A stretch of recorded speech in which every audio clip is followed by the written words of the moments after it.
Hey everyone, my name is Josh Proctor, and this is the Life on Side B podcast. On this podcast, we are going to discuss, as the name pretty much clearly states, what life as Side B LGBT Christians is really like. For those of you who don't know, Side B is a term used to refer to Christians who are LGBT, attracted to the same sex, or have gender dysphoria, yet hold a traditional view of sexuality and marriage, and therefore live according to that view. Every episode, I will be talking with different Side B Christians about different aspects of their life, faith, and experiences. My goal with this podcast is to show that being Side B is not this depressing life of self-hatred and loneliness, but rather, it can be pretty dang beautiful and amazing. Now, every season, we will be focusing on a different theme of sexuality and faith issues related to the lives of Side B Christians. This season, though, I am really excited because we are going to be looking at different ways Side B Christians live out their sexuality and find intimacy and community. Each of these interviews has been a huge encouragement, even for me, as I navigate what community and belonging look like in my own life. You will be able to see that there are so many different ways that Side B Christians can live with joy within their faith.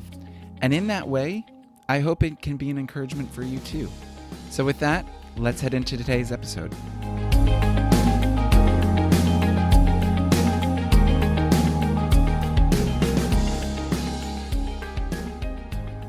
What's up, everyone? Welcome back for another episode of Life on Side B. I'm so glad you're able to join us. Today, I am talking with Matt about celibate partnerships. I so enjoyed talking with Matt, and this has been a topic I have really wanted to get to this season.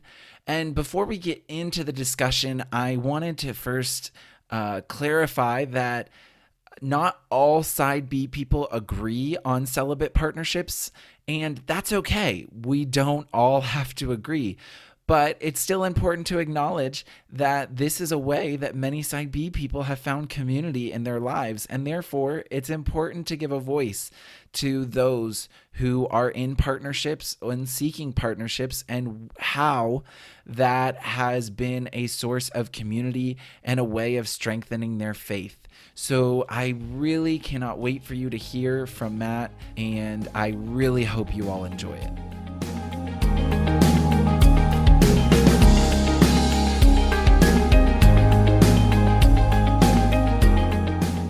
Today, I am talking with Matt about celibate partnerships. Matt, thanks so much for joining.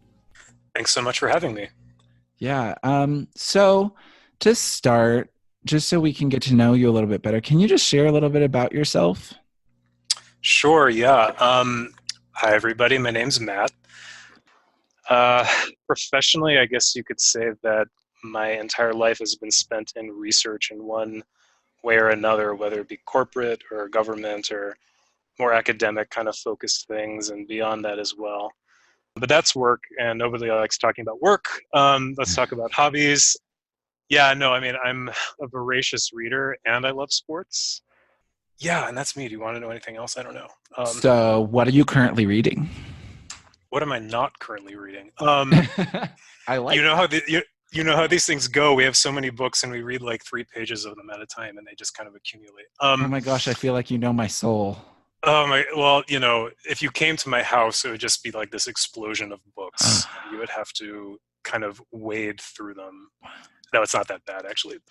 Yes. I'm reading a couple things, but I think the one book that's really interesting I'm reading The Body Keeps the Score. I don't know if you've heard about this book. No. It's a book written by a Dutch, I guess he's a psychiatrist, but I actually don't quite remember from his self-description, but he has spent his entire life treating people who have undergone some sort of trauma. And so he has these very rich perspectives on trauma and the type of effects that it has on the person. So frankly, I'm only about 40 pages into it, but it's already totally fascinating. And just the depth and the granularity of the insight that he has is really, really great. I have been so fascinated through this podcast, just even honestly, I mean, like, yes, the conversations that we've had, but also asking people what they're reading. I'm an avid book lover. And have you ever seen that meme about Beauty and the Beast where it says, like, some people, well, some girls have dreamed of the prince, and I just dreamed of that library? And I'm like, that's my childhood. I dreamed Yep. of Bell's library because I loved it. So, my other question then is, you said you love sports. What kind of sports do you play? Ice hockey, actually. Ooh, okay. Ooh, yeah, I Get know. it. Um, yeah, no, I used to be at a point when I was actually playing about 8 times a week, so twice on Sunday. Wow. I was about to Um, say, I'm like, there's not even enough days. I know, right? Yeah, I know. That was when I was a little bit younger and a little bit sprier, but Mm. if I did it now, I don't know that my back would survive to the end of the week, but that's okay. I still do it, and it's just killer great exercise. Yeah. And in general, you meet some pretty decent people through it too. And I don't know if you've ever met hockey people. There's this weird culture of hockey people that Mm. you kind of have to see to understand because it's kind of the fourth sport in the United States, and so Yeah. although it's gaining popularity, so when a hockey person hears someone else say like, "Ooh, I like hockey," suddenly like antenna go off and your radar is on, and you just kind of glom onto that person and have the hockey conversation with them for about an Yeah. hour. Yeah, Huh. Very interesting. Yeah. I always think of hockey as like more of a Canadian sport, which I mean, it is, but it's interesting. Good. it is. But I also love Canada, so Yes. Well, that's true. Canada is great. Before we get into the conversation, I do want to say to everyone listening, this has been a conversation I've been really looking forward to having. I would probably say this has been one of the ones I've been most excited about is starting to talk about celibate partnerships, mostly because it's just because it's one of the most controversial and I just love controversy. But I think another one is because it's one of the things that I feel is so unique about side B, and it's not often talked about. And so those two things just by themselves make it fascinating to me. And so I want to clarify with people, this is one of the more controversial topics in Side B, and that's okay. But I still think it's important that we talk about it because this is a reality in a lot of our community's lives, and so I'm so excited to be able to talk. And I just want to thank you again, Matt, for doing this.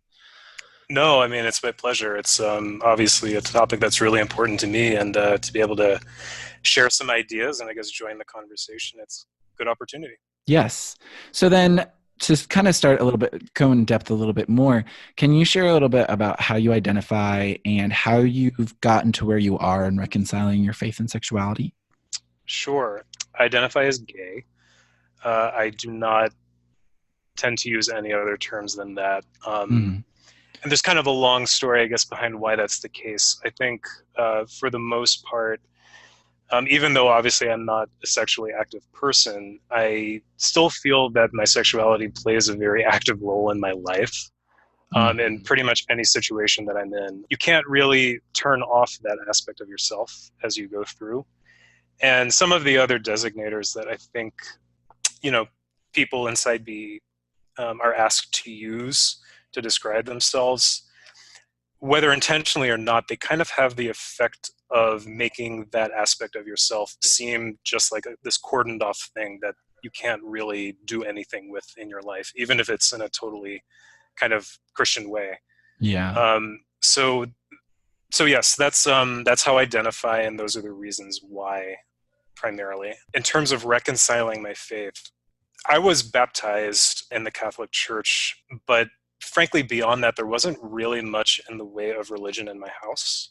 We didn't really talk about the Bible. We didn't talk about God. We didn't talk about theology. It just really wasn't present there. So, unlike a lot of people who have this kind of Christian background that goes back to their youth, I didn't really have that kind of ability to recall Christian ideas right off the bat. So, faith wise, what I have is pretty much something that I've gained on my own, largely as I came into my young adulthood. I just became increasingly interested in faith. I became increasingly involved in church activities. A lot of the way that I got into it initially again was just through music and joining a choir.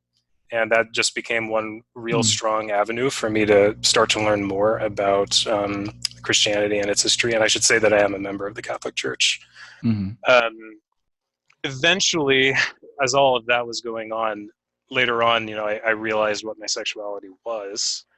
And, for a while, I just sort of tuned out what it was that Christianity had to say about that and led what was more or less a side A existence. And then eventually I sort of just felt that I had to really deal with the content of this a little bit more seriously. So I started studying scripture more. I started studying church tradition more. I started really trying to listen to what was going on in my own heart and my own sort of spiritual impulses a little bit more. And that led me then to make, I don't make a pledge isn't quite the right word, but I guess just, take the plunge into trying to be side B and to see how that would change my life. I actually remember the day that it happened. I was in DC walking around in DuPont Circle of all places. If you don't know about DuPont Circle, Mm-hmm. it's the gay neighborhood of Washington D.C.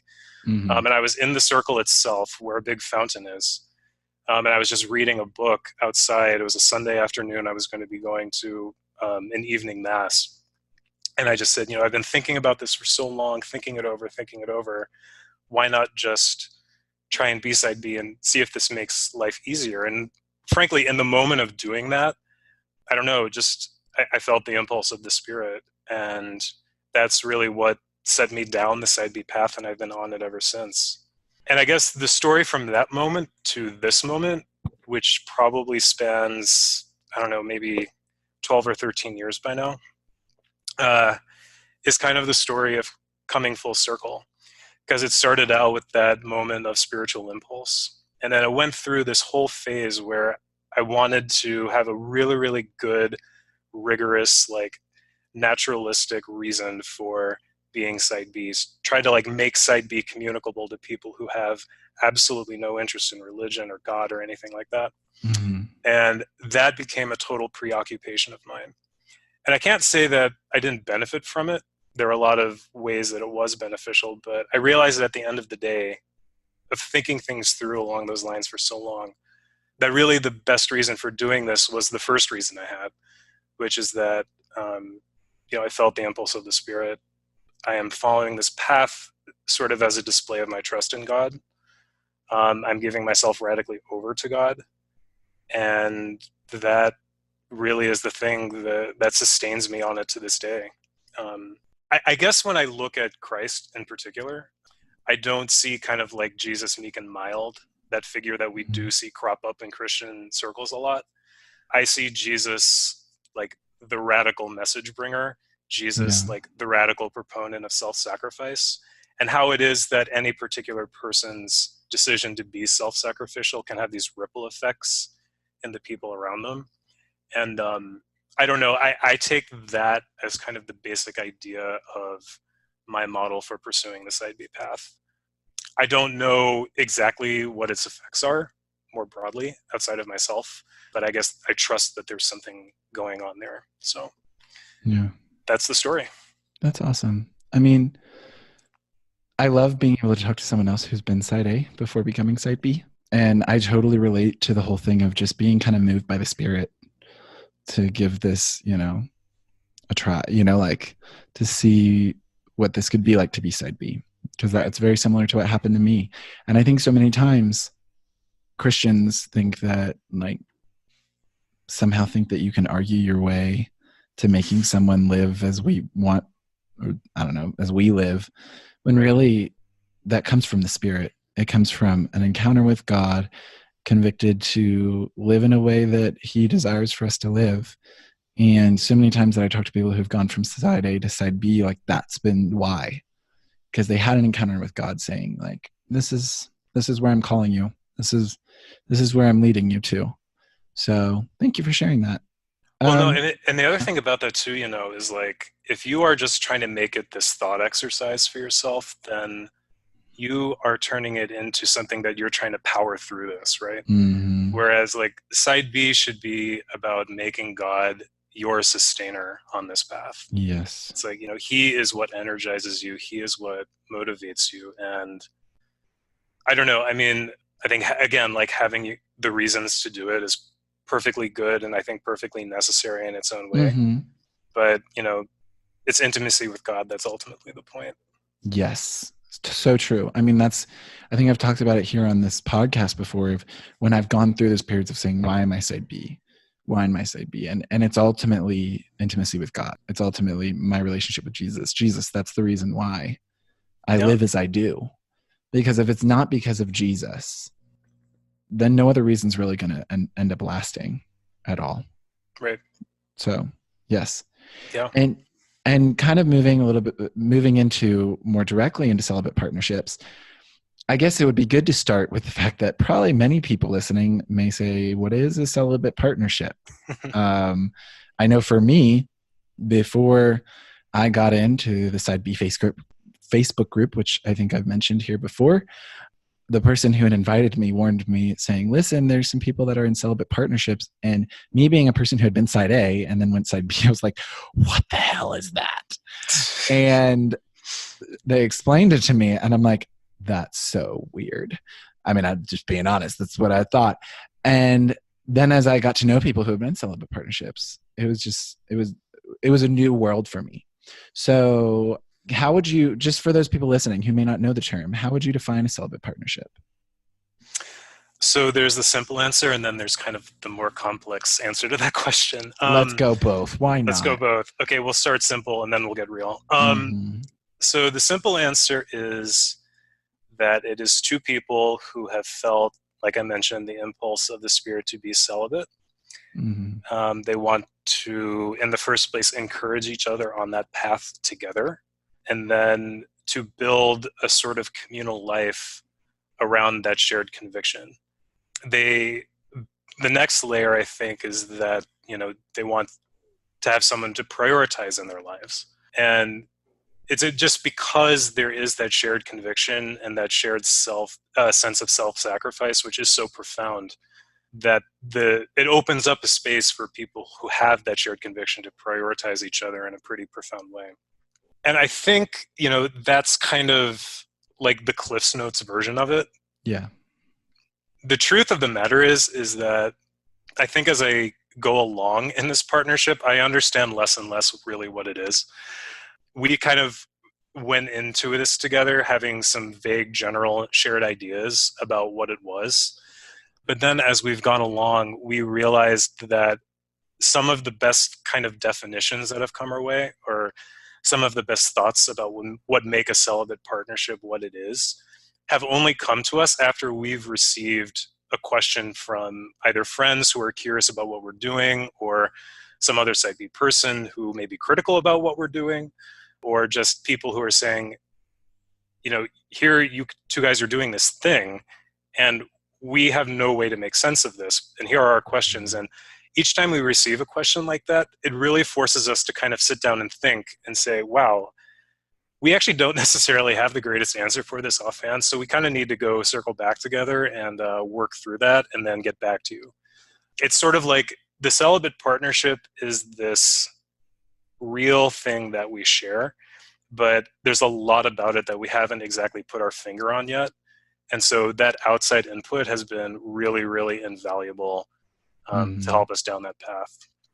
And I think two questions in particular have come up most frequently for us. The first question is, okay, so like in our case, just to be clear, we don't live together. We don't live in the same city. But even if we did live in the same city, we actually would not be living together. And there are various reasons why we've made that choice. Mm-hmm. So when we present that fact to people, they're like, okay, so really at the end of the day, you know, you guys are not sexually active. You're not living in the same city. What is the difference between what you're doing and just a best friendship? And probably like the first 20 times we received that question, we said, wow, we don't really actually have the greatest answer for this. So we went back and we thought about it. And I think the first answer that we came to was to say, look, I think despite the fact that we're not sexually active, this relationship is in its own way if not based in, at the very least, like constantly referencing the issue of sexuality. Yeah. Right? We came together entirely because of this shared conviction and of this shared idea that we're going to walk this path together. And so we can't help but make that at the center of our relationship in some way. We have to talk about it. We have to work through the struggles together. We have to be there for each other, especially in moments when, frankly, we might be attracted to each other, and discuss what that means. And we just didn't see that a best friendship started from that point. Like, we thought that that was kind of a critical difference.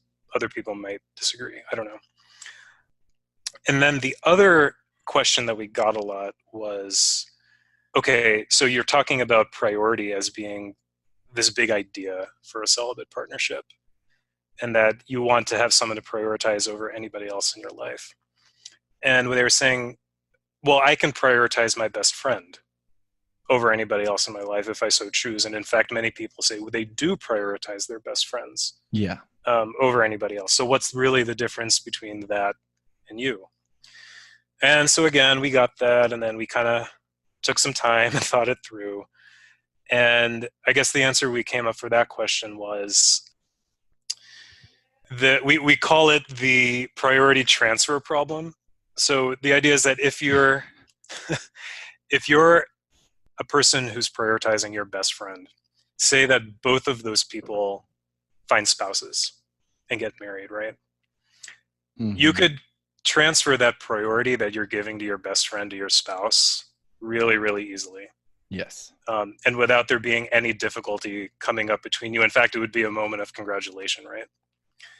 In our relationship, to take that priority and to give it to anybody else, with, I don't know, maybe the exception of like taking on a religious order of some sort, it could not be a congratulatory moment. Like, that would signal that something fundamental has changed in the relationship, and it probably wouldn't be a positive outcome. So at this point, those are kind of the best insights and answers that we've got about it. But there are a lot of people in celibate relationships who have been doing this a lot longer than we have. I mean, for us, it's only been just about a year. And I know that there are people who have been doing it for like 8, 10 more years. So I suspect that if you were able to interview one of them, they could give you a lot more insight than we could. But that's kind of where we are with it. Yeah.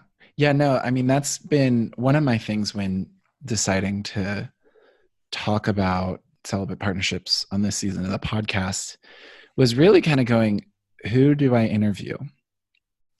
Because I think there's two main things. Is a lot of people who are in celibate partnerships are very quiet about it for multiple reasons. And I can't blame them, because it's a relationship that conservatives don't understand. And it's a relationship that side A people don't understand. No one really understands it because it's so new. And so there definitely are people, and I'm hoping to get some people on here to talk later on who have been doing it for longer periods of time. But I know that one of the biggest things from just my conversations with people in celibate partnerships has been, it's kind of one of those things that you learn as you go, because it's so new in a sense, and not even a sense that hasn't, like, what I learned from people is that there really have been celibate partnerships happening for a while, but never in the public eye. Never in the public eye. It is really true how many couples silently evenly open because of just either fear of people not understanding or just not wanting to explain. I know. And whether they just let people think they're a couple, like a side A couple, or they let people think that they're just best friends. I know people on both sides of that they let one or the other happen, and they're like, you know what, I'm not even going to try. And it's interesting how often that happens. Well, I mean, it's like you go into a bookstore and there's this total surfeit of books about marriage, right? Yes. And what you do at every stage of marriage, and, oh, this problem came up. Well, this has been addressed 50,000 times before, so here are some options for how you go about it. And there's just nothing written about this. Yeah. And my goal, like before I pass on from this life would be to get a bunch of people who are in celibate partnerships together and to write just one of those books so that it could be on the shelf in some church somewhere, so that if someone in the future were to pursue this path, they would have just a little bit of guidance along the lines that some married people have. But Absolutely. who Yeah, knows? because that's really a big thing that I just continually hear from people, and even also people that are interested in pursuing one, is like, I don't know who to talk to. I don't know where to learn about it. So I guess then, kind of as we talk on, because I think this would be important for people to know, is could you share a little bit about how you and your partner met? Yeah, no. We met online. There are kind of a number of different forums out there on the internet for side people to gather and talk in, and Mm-hmm. we were in one of those. And frankly, in that forum, the topic was on celibate partnerships, and people were there and they were voicing their opinions. And just as any time that this topic comes up, people from of all different viewpoints were there putting forward their perspectives. But the one thing that we said that caught each other eye, and we both kind of said at the same time, was, oh yeah, if either one of us got into a celibate partnership, we wouldn't want to share a house. And he said it, I said it, we were like, oh, that's kind of interesting. So we got talking about why that was the case. And quickly we just sort of realized that we shared a lot more in common than just that point. We shared a conversational style. We shared interests in history and philosophy. We shared in many ways a faith tradition at the same time. Again, I'm Catholic and he's not, he's Orthodox, but Okay. the church that I go to is actually an Eastern Catholic church. So if you went to it, it would look in every bit like an Orthodox church. And the prayers are the same for the most part. And, there are no stations of the cross. There are just Byzantine icons. There are little stations to put candles in, all the trappings of the Orthodox church. So Yeah. we're able to talk about this kind of shared liturgical tradition in Mm. a very real way. And there's a very strong overlap of interest there. So we just, more and more we found that we had all of these things in common. And this was just actually for a long time talking on instant messenger or, Skyping here and there. And then eventually I said, hey, why don't I come visit you? And so I did. We spent some, 4 or 5 days together, and then I came back. And since then, I think there have been in the range of 5 or 6 different visits that we've shared with each other. So the relationship, for the most part, is still conducted like digitally or on the phone, Mm-hmm. but it hasn't in any way diminished the depth of it. And in those moments when we are able to be in each other's presence directly, there's a lot of, there's a lot of meaning there. There's a lot of the ability to share hurts, share joys, share our thoughts, and develop the relationship that much more. No, that's the story of it. Yeah, it's interesting how many times, like, I feel of all the people who are in celibate partnerships, I almost always hear one of two narratives of how they met, and both fascinate me. The first of all is like you guys meeting online, because as you said, the major way that side B people meet each other, because there's so many across the country, is online. Yeah. In online forums and different things. And so meeting online. And then the other one really fascinates me, is people who are in side A relationships and then became side B together, which again fascinates me. And it's interesting because you guys are really, I know multiple other celibate celibate couples who don't live together. But many times it's because just that's their plan. But at the moment they don't. So that's why it's very interesting to hear that, that for you guys, that's been one of the things that has united you in that understanding that that's just not part of our plan, is to live together. That interesting. Go ahead. No, sorry. Yeah. I think a couple of things. I think probably each of our reasons for thinking that has changed a little bit over time. My thought on it always was, well, in the first place, we're both introverts, kind of like Mm-hmm. borderline introverts. So we just like our space and we like recharge time. Yeah. And so there's that issue to deal with and just living separately. That's totally functional, though. Yes. I think the other thing was that for me, and I don't know that I ever totally convinced him of this, was that I felt living separately sort of made the act of coming together for us feel that much more intentional. Mm. It's not like we sort of come home at the end of the day and it's like, well, we don't have anywhere else to go, so we kind of have to deal with each other and see each other and have dinner together or whatever. It's like every time we are choosing to meet, we are choosing to meet because we want to, and because we want to make that commitment all Mm. deeper. And I don't know, I think that, and then a combination of other things, there was this idea of intentionality that sort of was at the bottom of it that really drove that decision.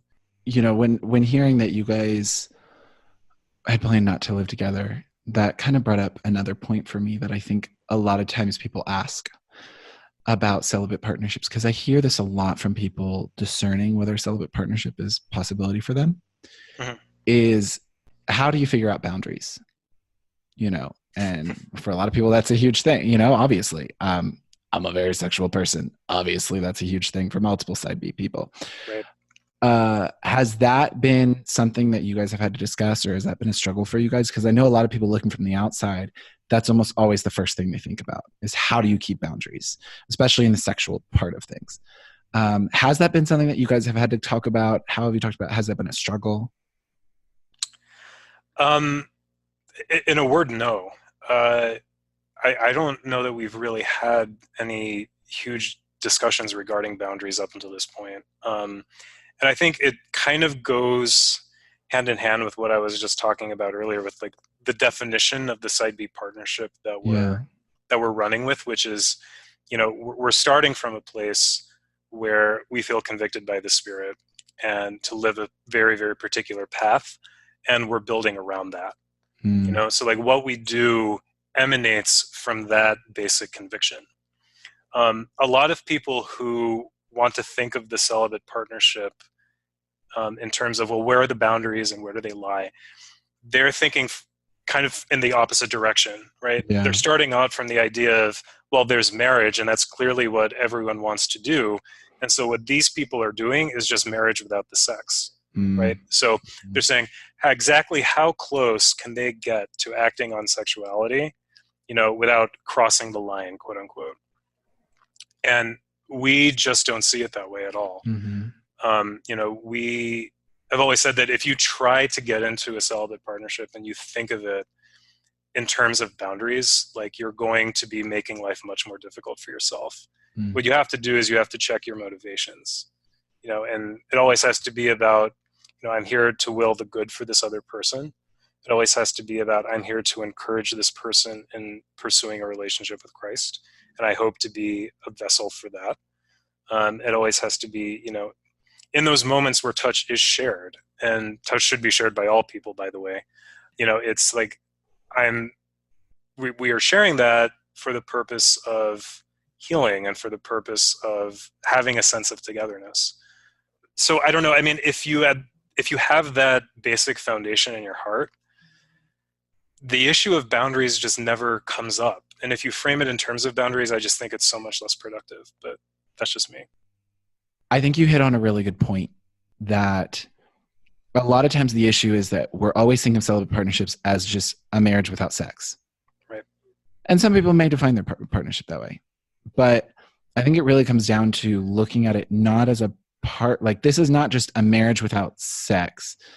And this is different than a committed friendship in the sense that like it's almost like its own category of just accountability in a way is kind of, and you can correct me if you feel like I'm stating this wrong, but it's kind of like this own category separate from that of let's push each other more into our calling. Let's build each other up in where God is calling us together as two people who have been called to the same thing, not to compare it to marriage. I promise I'm not, but I love what Dean in an earlier episode said about marriage, which is that he was talking about how he he was going through the process of discerning marriage with his wife, and they went to a pastor and they asked, the pastor asked, why did you want to get married? And they said, well, it's not actually about love. It's because we feel we can fulfill our calling better together than apart. Right. And that really impacted me because I feel like that doesn't just apply to marriage. That applies to many other relationships. That so many times we want to look at marriages of what can I get out of it? My attraction to the person, my whatever to the person. When really we should be looking at how can we can I pursue my calling better by being joined with this person Exactly. in different ways than whether it's in a partnership, whether it's marriage, whether it's friendship, whatever it might be. How can we, with a similar calling, push each other more and complete our calling more by being together rather than doing it separate? Yeah, no, absolutely. Something that we've just taken up doing recently, again, because we're in separate cities and we're not close and we have to Skype a lot, is we actually do night prayer on Skype together. So he's got some icons in his room. I have some icons throughout my house, and whichever night it is, we sort of just designate one or the other person to go find the icon of the night, and we get out the prayer books and we run through the Orthodox night prayer. And that's just sort of one example of the way in which having someone who you can sort of be that spiritually intimate with on a regular basis and have that be fully reliable. There's never any question that we're going to be there to encourage each other down that path. It is unique and it's necessary, and it's uniquely productive of a healthy spiritual life. To be able to have to be able to share that regularly with somebody. Absolutely. Yeah. It's where 2 or 3 are gathered, right? Not where one is gathered. So, yeah. And kind of then going along with that, what would you say has been your biggest struggle and blessing from being in a celibate partnership? I think like the biggest struggle that we've faced, again, I think has been trying to understand how we present ourselves publicly in a lot of different ways. To each other, we call ourselves partners. And to the people in our lives who we have had the big explanations with, who understand everything about what we're doing, who don't need to be reminded that this or that thing isn't going on, we call ourselves partners. But depending on which type of community we go into, there's a lot of self-editing that we end up doing. Yeah. And that's challenging because, like, for example, when we go into like a more traditionalist Christian environment, if we were to say that we're partners, then that automatically conjures up all these thoughts in people, and you then have to do a lot of backpedaling. And frankly, it's kind of a lost cause by that point, and people have already formed their opinions of you. So, we have different words, like we say, oh, we're like really close friends, or just friends, or whatever idea pops into our head at the moment. Kind of really just situationally dependent. When we go into an environment where people are side A, sometimes we're also a little reticent there to call ourselves partners as well, because that gives off a sense that we're, I don't know if belonging is the right word, but that we're speaking the exact same language as everybody else. And it may seem a little bit disingenuous to present ourselves that way. So there's a little bit of difficulty in using the language there. In talking with our families, I don't think the issue of, conservative traditionalist or progressive, whatever is so much the issue there. I think sometimes it's just with families, it can be just difficult to get this idea before them and to have them wrap their minds fully around it. Yeah. So that's why the word partner sometimes doesn't come out there either. So yeah, I mean, just as we go from situation to situation, a fair amount of self-editing that we have to do, and we have to think a lot about just the words we're using to describe ourselves. So that can just get a little tiring from time to time. I mean, like that's something I continually I feel like that is a constant struggle that I hear about from a lot of celibate couples Hmm. is, what do we call ourselves?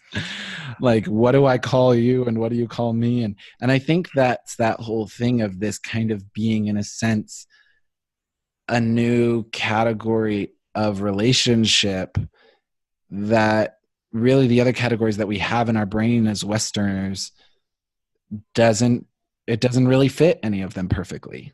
Yeah. And so trying to figure out, maybe we need to just come up with a brand new term. But all of that to say, I know that that is a huge issue. And I think that really relates to the whole thing of what you said before, is that this is not a marriage without sex. And this is not that, like, this is something different. And so Yeah. therefore the terminology is going to be hard to find. It is. And I don't know that it's something that we're going to have a clear answer for Mm-hmm. anytime soon, perhaps in our lifetimes. I think, this is something that I think gay people in general can relate to, Yeah. is like how self-editing can just become second nature, Yes. and how you just do it so effortlessly after a while, and you Uh-huh. forget, like it still remains a lot of work and you still are tired out by it, but there's a strange way that you don't like consciously think about the fact that you're being tired out by it all the time, You because you're just just so do used it. to do it. You just do it, right? And I don't know. So maybe we had a lot of practice in store for doing this together. I don't Preach. know. Right? I know. Ugh, jeez, the life. Oh no, it's really true. I've even noticed I do it without thinking. I'm like, whoa, that's Mhm. not right. It is not, Like, I'll but we just talk and I'll just share something. I'm like, that's actually not true. But that's just my editing happening. But sure, why not? We'll just go with that because I don't really feel like re-explaining now. I mean, you can only deal with so many problems in one day. So Yeah, sometimes a little self-editing might just be, the expedient thing to do. absolutely. Yeah. So then on the flip side of that, what would you Mhm. say is the biggest blessing that's come out of your partnership? Well, I mean, it's been him. You know, I think just having the opportunity to Mm. get to know someone very, very deeply. To be there day after day, to again like share struggles and share hurts, but also to share joys and hopes, and to really dedicate myself to understanding another person. It opens your sense of mystery up in so many ways, right? Like, just to how complex people are, even if they, at first glance, you can't see they're in a complexity. Like, there's nothing like getting to know another person at that level that really helps you see, um, just everything that can go on inside any given person. So I think there's that like kind of high level thing that's gone on for me there. I think the other aspect of this is, well, hold on, wait. Do you do you have a Myers Briggs? I do. Are you willing to share? Sure. I am an INFJ. Oh my gosh. Okay. Are you an INFJ? I'm an INTP, but this conversation is about to get really interesting. Yes, because I actually well, you go ahead and then I'll share my theory. It might be the Okay. same thing you're about to share. Yeah. So he is an INFJ. Mm, Um, and as we started out, we shared our Myers Briggs, which, by the way, I don't actually put that much stock in, but it does so happen that INFJ and INTP describe us perfectly. mm, So, good on Myers Briggs for scoring a lucky win there. yes. So we did some research early on, and we found that INFJ and INTP are called the golden pair. Ooh. The golden pair, yeah. And the reason for that is because it's almost like we complement each other in exactly the ways that we need to be complemented. So you're INTP. I'm INTP, So that you're and saying that I need to find INTP in my you life. need to find yourself an INTP, and you I'm will going to do be this. set for life. All you INTPs, email me. We'll talk. So, to expand on this just a little bit more, the INFJs, and you probably will know this because you are one yourself, Mm-hmm. your, I guess your dominant trait is having this very like keen empathic sense. Yeah. You're able to kind of read people's emotions even if they're only showing them in the slightest way, and Mm-hmm. sort of commune with those emotions and understand them and make sense of them and react accordingly. INTPs, who are almost the exact opposite, we're kind of known to be a little emotionally vacant. But what we do have the ability to do is to like hear a thought or hear a question and kind of just tune out the world outside of us and sit in one place and think it through until we get to an answer. And once we get that answer, we're like, ooh, we have to share it with the world, and hopefully everyone will be interested. So, being with him, he's taught me a lot about being able to read other people's emotions, because that's something that just doesn't come naturally to me that well. Yeah. And he just kind of appreciates my ability to see things and create ideas to try and make sense of them. And I don't know, it's just like it's a really good match. And we keep each other interested a lot because of that. And I think we learn a lot from each other because of that as well. So, yeah. Ooh, that is really cool. Yeah. I have a theory about Myers-Briggs. Mm-hmm. It doesn't fit perfectly. Like, for instance, you are the destruction of my theory, but I'm still going with it. That INFJ is the gay personality. Mm-hmm. Because, and this is my reasoning why, because on the Myers-Briggs stuff, it always says that it's like one of the rarest of the personalities. Mm-hmm. But anytime I ask in gay circles, what is your personality, like Myers-Briggs, it's literally the most common one every time. Mm-hmm. And I'm like, maybe I found the gay gene. I have actually seen, I wouldn't say data to this effect, but I would say kind of like an anecdotal summary, like an anecdotal argument, exactly along the lines that you said. I'm telling you, it's the gay gene. Scientists listening. I think there might be something to it. Yeah. Yeah. Cool. So true. And kind of, you talked about a little bit about your family and the pastor, like the priest, the church that you visit sometimes when you get lazy like I do. So could you kind of go in a little bit more of how your community has responded and supported totally you and your partnership? So there aren't too many people at my church who know about it. And that's not because I've been hiding it from anybody. It's just because, frankly, I've never really had the occasion to talk about it with many people. Mm-hmm. Off the top of my head, I think there's one person who knows. And he has been totally supportive. And he gets it and doesn't require much explanation. So that's actually been very encouraging. And actually, this person also happens to be my closest friend at that church.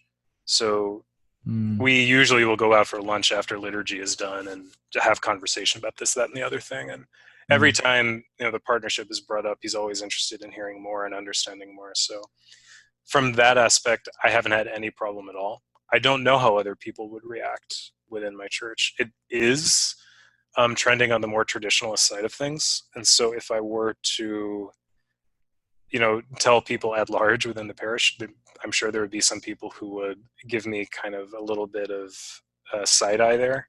Mm-hmm. But I don't know. I could be wrong too. It just really, you'll have to wait and see. There probably will be an opportunity for me to talk about it more at some point in the future.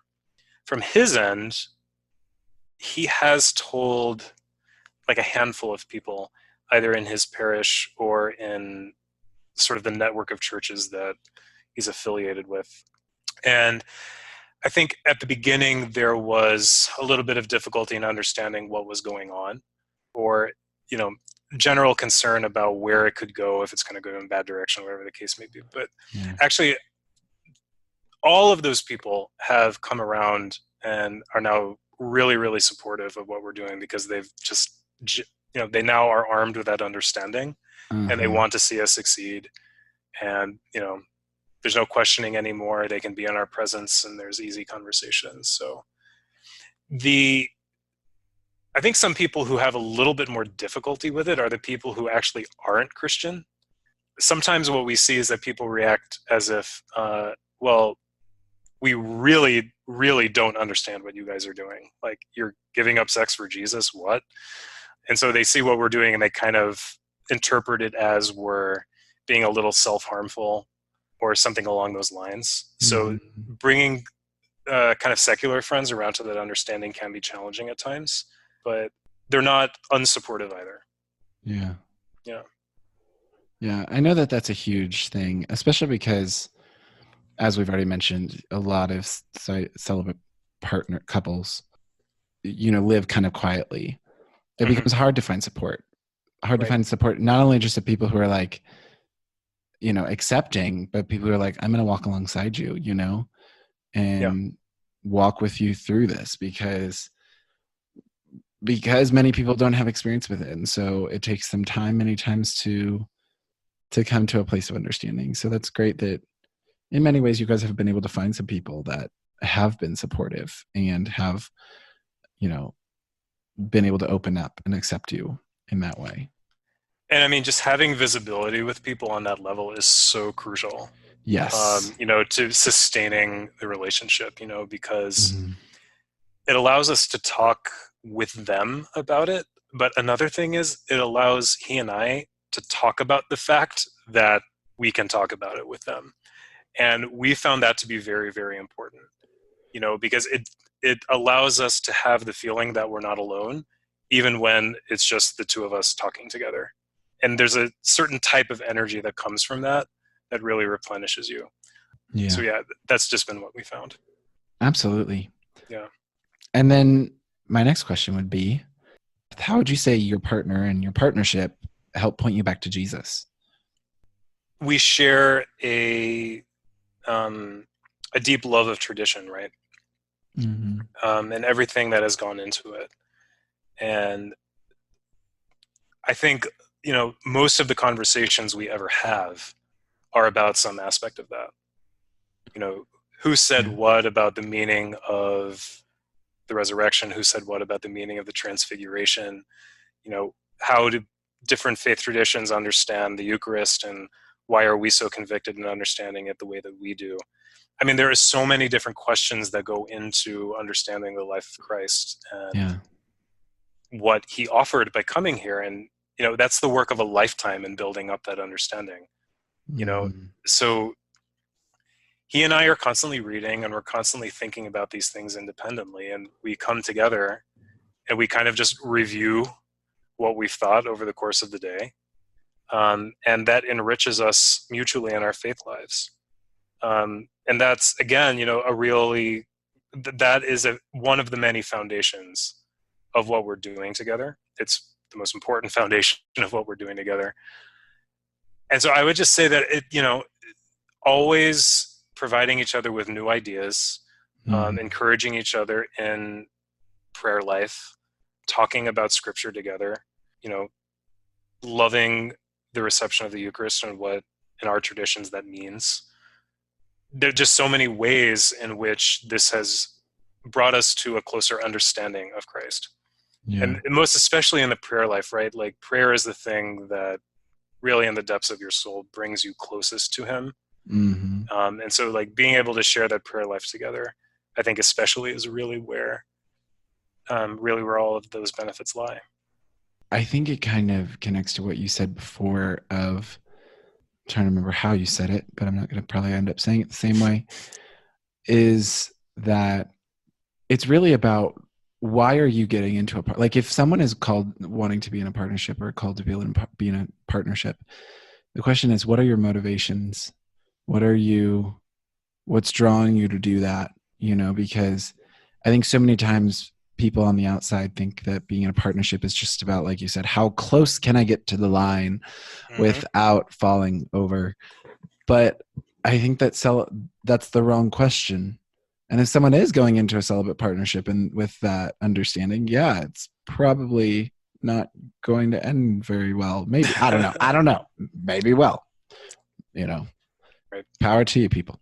But I think it's really amazing when you can come into this thing of, we're here to point each other to Jesus. We're here to strengthen each other in our faith. Right. And that this is not just a way of how close do I get into the line. This is a way of how do I know Jesus better Right. through relationship with another person. Right. And I mean, again, sort of like what I was mentioning earlier too, there's a degree of openness that has to exist within the relationship Yes. for it to work. And and what I'm thinking about specifically here, is being really, really open about your sexuality Mm-hmm. and how it's active in you, how it's working through you, how you need to, sort of repackage it in a Christian sense. I guess maybe that's not the best way of putting it, but I think you know what I mean. Oh yeah. Yeah, like it's very, very difficult to be able to find someone to have that conversation with regularly Yeah. in Christian circles, but because it will remain within you an active part of who you are. If you need to talk about it, it's important to have someone who you can talk about it Yes. with. And we do provide that for each other. And, the opportunity to be that honest and to have someone understand what it is that I'm talking about and where I'm coming from, and saying like, hey,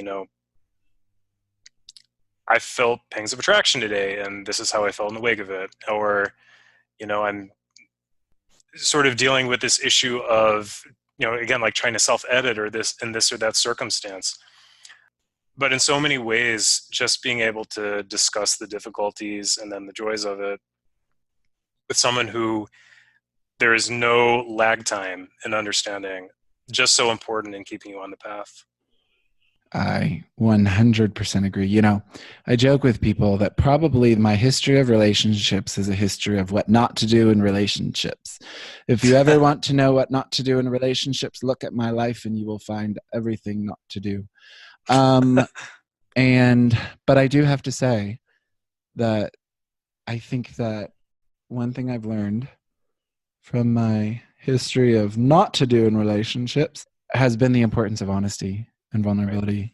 And whatever it is just being able to have that person that you can go to them and be able to say, listen, this is what I'm going through. And be able to have that person that you can go to and just be 100% vulnerable. And what I've found is that a lot of people, especially side B people who are looking at us from the outside, tend to make the assumption that we're not having that conversation. Yeah. They think that, we are kind of just like cordoning off that aspect of our lives together. Mm-hmm. I would say we're redirecting it together. Mm. And so the conversation has to be there. And if I would really, really doubt that a celibate partnership could be all that successful if that level of honesty about, what you're feeling because of your sexuality wasn't there. Yeah, absolutely. And connected with all of that, we've kind of touched on this a little bit here and there, but I would like to go right into it and talk about it. Sure. Has been a huge thing with celibate partnerships is that there's a lot of people, and including side B Christians, who feel that this celibate partnership should not be a valid option for side B Christians, or especially this is among conservatives, that it's a slippery slope into side A. Right. There have been some celibate partnerships that have gone side A. Like, it's important to acknowledge that has happened with a few. Right. And that's a concern that people have. And so for those people, wherever, whether they're conservative, whether they're side B, whether they're side A, wherever they are, how would you respond to those kind of concerns? A lot of things. I would say that for every, side B partnership that has become a side A partnership, I could find you 10 side B partnerships where the partnership itself was actually what kept people most strongly on the side B path. Mm. And typically, I think when a side B partnership does become a side A partnership, I'm not actually totally convinced in most cases that it's the partnership itself that actually brought about that change. Yeah. I think people are just typically going through like an intellectual change of conviction. Mm-hmm. It could have happened completely independent of the partnership. Even if they hadn't been in the partnership, that Exactly would have happened. Yeah. So, I mean, there probably has been this or that instance where that isn't the case. So, I mean, you can't account for everything with one statement, right? But so, I mean, there's that issue. I would say also, when people look at a side B partnership, immediately their reaction is to like fear for the worst, right? Mm-hmm. And I guess, sort of as you said, I would say, okay, just maybe change your thought process a bit. Like, instead of fearing for the worst, hope for the best. Mm. You know, and then see if by doing that, your view on our relationship as a whole wouldn't change, right? You would Yeah. start seeing the things in it that you find redeemable more and more. Mhm. You know, the truth of the matter is that, you know, side B partnerships can change in their appearance. You know, as people come to understand them more and more, the way they do things can change. I mean, like, again, this is not something that's terribly well fleshed out as marriage is.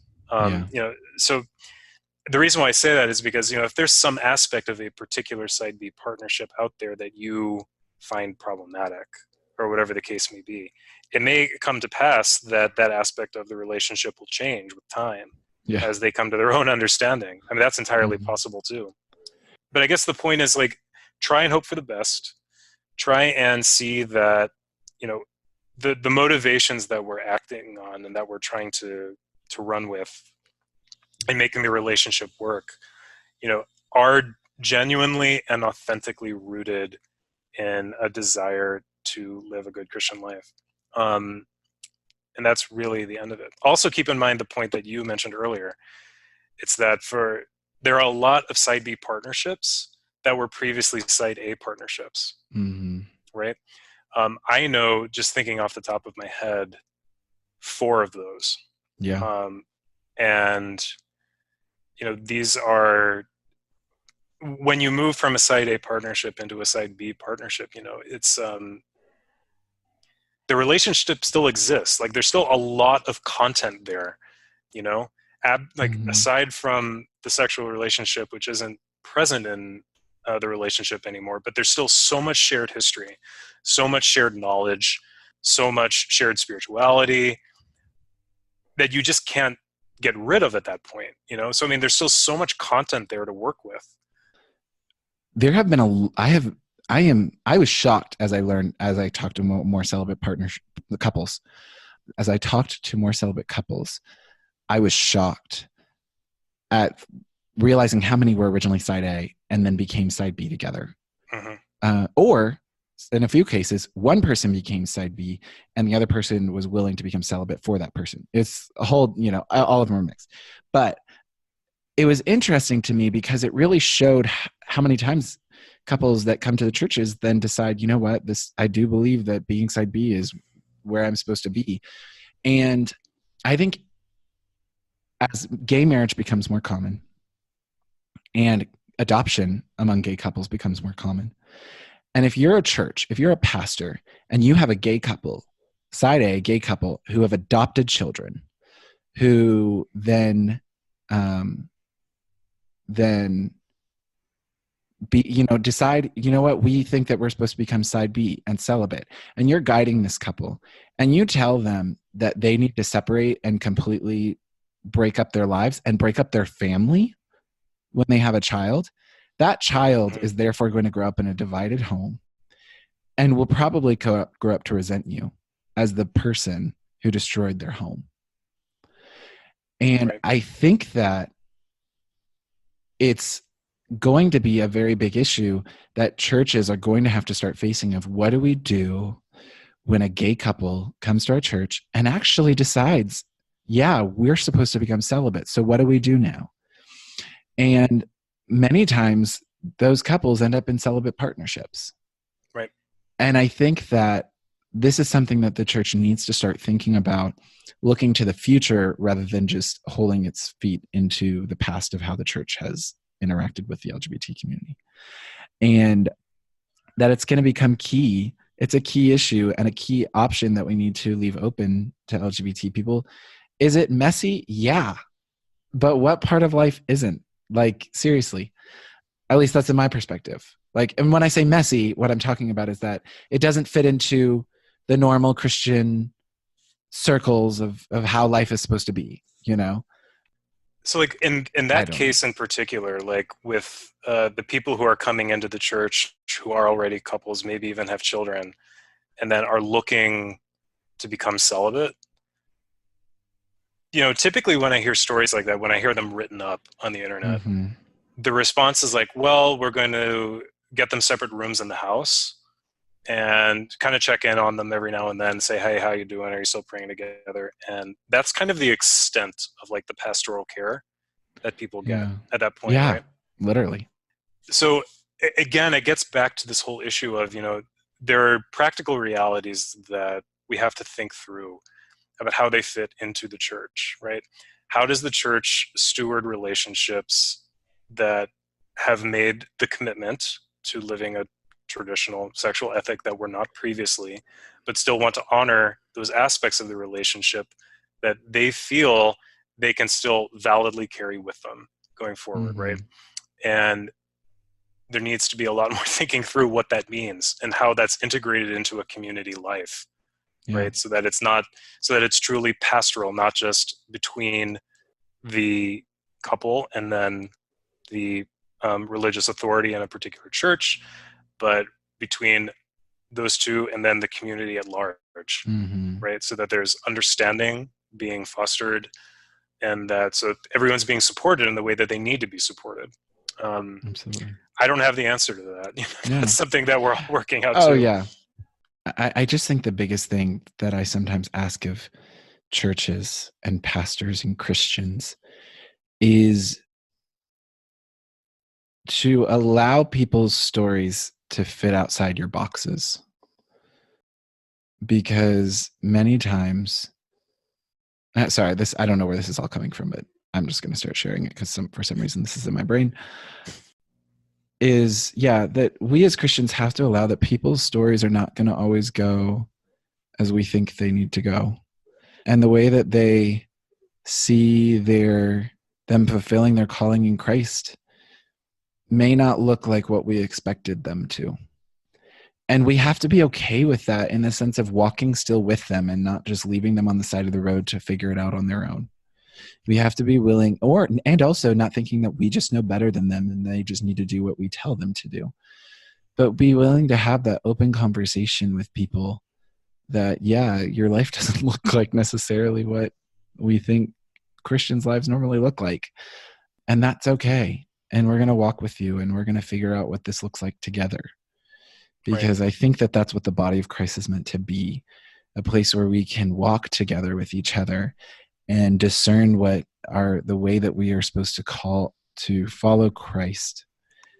I don't even know if any of that makes sense. I think I think that there are moments when the church kind of needs to be like the bougie, kind of problem-free thing that it can be sometimes, just so that things can get along smoothly and we're not dealing with it. But then, you know, on the balance, the church needs to be also the home for all of the messy problems that are going on in the world that Yeah. people can't find a place to deal with except in this intentional community of people trying to make it through life together. Yes. Um, and yeah, I don't know. Mm-hmm. I think a lot of churches are able to strike that balance. I think there are other churches that do it less effectively. Really, whether that pans out just depends on a lot of personalities and personal histories and things like that. Yeah. Yeah. And I think it really comes down to just, I think we as the church need to focus more on looking at the person's heart and Right. intentions Hmm. than necessarily how their outward life looks.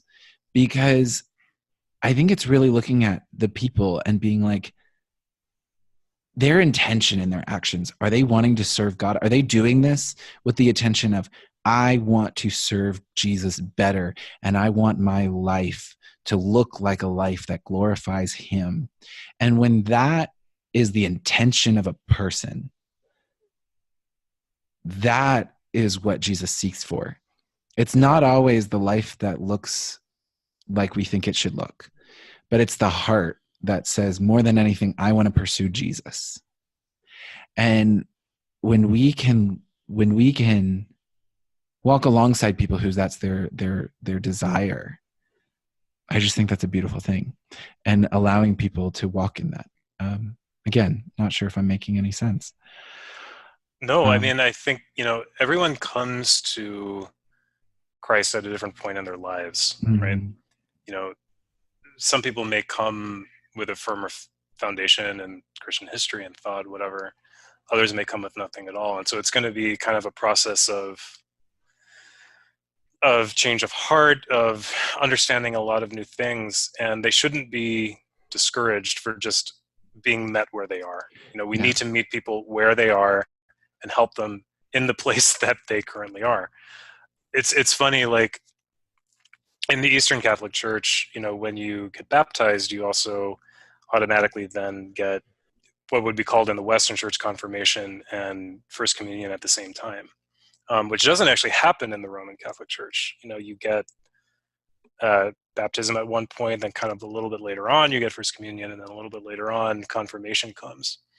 And I guess part of the reason behind that was, well, if you're going to get confirmed, you kind of have to know something about God. You have to be able to say something concrete. And in the Eastern Catholic Church, what they say is, well, really, what do you know about God when you're getting confirmed, right? Yeah.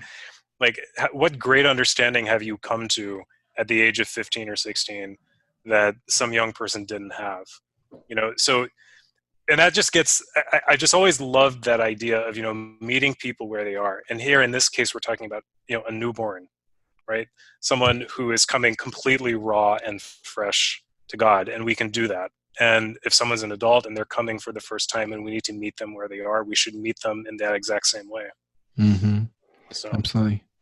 And then kind of going back with everything, I think my last question is, because this is the one I get a lot, is there's a lot of side B people who, I mean, I don't know about a lot. I don't have a number, but there are side B people who are discerning whether entering a celibate partnership is where God is calling them. So what advice would you give to a side B person who's in that kind of discerning process? Or if there's two side B people who are discerning whether they should enter into a celibate partnership? yeah, no, I mean, that's a really great question. I think the first thing I would say is kind of the type of advice that you would give to anybody entering into any type of other relationship, which is, realize that in this person, you're not going to find what you need to complete Mm, yourself. This should be kind of like the cherry on top to what you've already found. yes. You're not going to be completed in another person. That doesn't happen for anybody under any circumstance. Mm, Um, and make sure that your motivations are unselfish, right? Make sure that you're doing it because you want to grow with this person, because again, you will the good for this person, mm-hmm. and that you hope the virtues of this person will make you better as well. I think the other thing would be, I'm not totally settled on this. He and we entered into our partnership both being very, very strongly convicted of the side B position. Um, I tend to think that our our relationship works because we don't really spend a lot of time doubting that. Um, I think it would probably be easier for most people considering a side B partnership if they were more or less stable in that idea and on that Yeah. path. I think if you're Mm-hmm. really, really struggling and if you're really, really doubting, again, like taking some time for yourself and figuring it out, I think will ultimately be easier and will ultimately cause you either less grief or just less confusion, or just give you the space you need to really process, because everyone knows who is side B. There's processing time Yes. that comes with this. Yeah. Um, so, don't, um, don't be afraid to give yourself that space. Uh, I think that's probably the best. And then I guess, just some of the things that I said earlier, just be prepared that some of the challenges that you face as a gay person aren't going to go away. Mm-hmm. When you're in a celibate partnership as well, the self-editing will still be there. The sense of figuring it out, a lot of this out for yourself, is going to be there. Um, that's all part of the package. Yeah. I totally agree with what you're talking about. Like making sure you both are concrete in your convictions, you know? One thing that I think is really critical just in living the side B life in general is really being able to take ownership of your sexuality. And what I mean by Yeah. that is, you have to be able to say, I am gay, I think, and Mm-hmm. therefore having like a self-sacrificial moment after you take ownership of it, right? For it to be a sacrifice in the kind of the form that Christ is asking you to make. In a manner, like another way I kind of think of this is, with the whole discussion that's going on about, how people want us to describe ourselves, and how they sometimes, there's this idea that we can't use the gay identity label. And the way I always think about it is, you can't tell people to take up their cross on the one hand and not identify with it on the other, Mm. right? Yes. So you have to have that sense of self, and I think that very, very profound like level of comfort with who you are and the decisions that you've made surrounding it, before you embark on a relationship which is at its heart about discerning that path together, right? Like Mm-hmm. as I mentioned earlier. So um, giving yourself the opportunity to process all of that kind of thing that you were mentioning, coming to a very full self-understanding, being able to interface spiritually with this on a level that isn't going to be constantly a struggle. I mean, I think like coming to these sort of these milestones is really, really important. Mm. Yeah. I literally think that's the most beautiful way I have ever heard put the sacrifice that we as side B Christians have to make. It's like, because it's true. It's kind of like, let's take an Old Testament version idea of it. If you don't admit that you own the lamb, how can you sacrifice it to God as an offering? Yeah. Like, you have to take ownership of it. And I think it's even more beautiful when you take ownership of it as I am gay, because also you're acknowledging that, yes, I could walk away and live the life that I would love. That's an option. Right. That is literally an option I can do. But by owning this and owning that that's an option, owning the reality that I could go live as I would like, but I'm choosing not to. I'm choosing to lay this down, and I'm choosing to sacrifice this for my love of Christ. Yeah. Like, that's gorgeous. I Yes, mean, that's how I Jesus. experience it. Yep. You betcha. Yeah. Yeah, absolutely.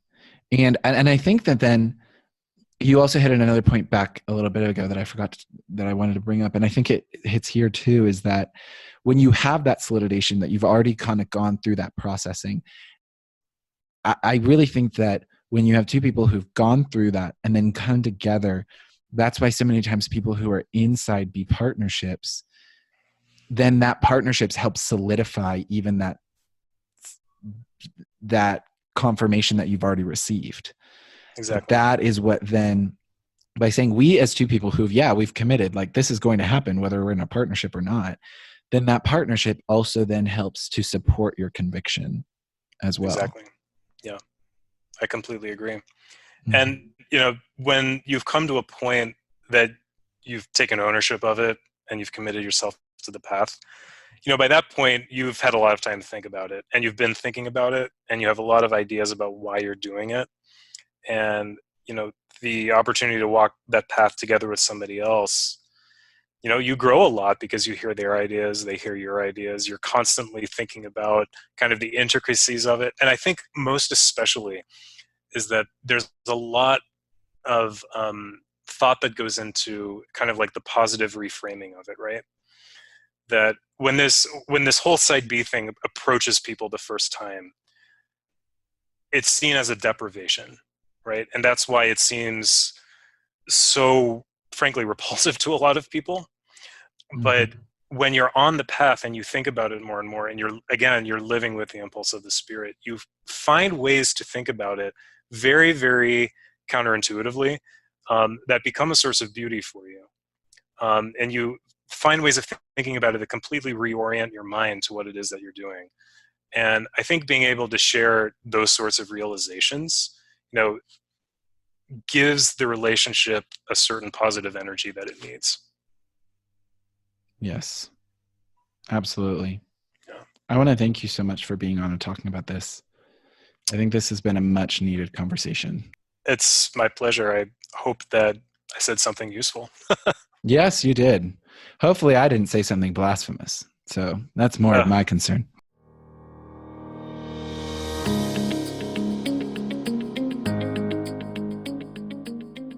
Well, that's it for today, everyone. I hope you enjoyed it as much as I did.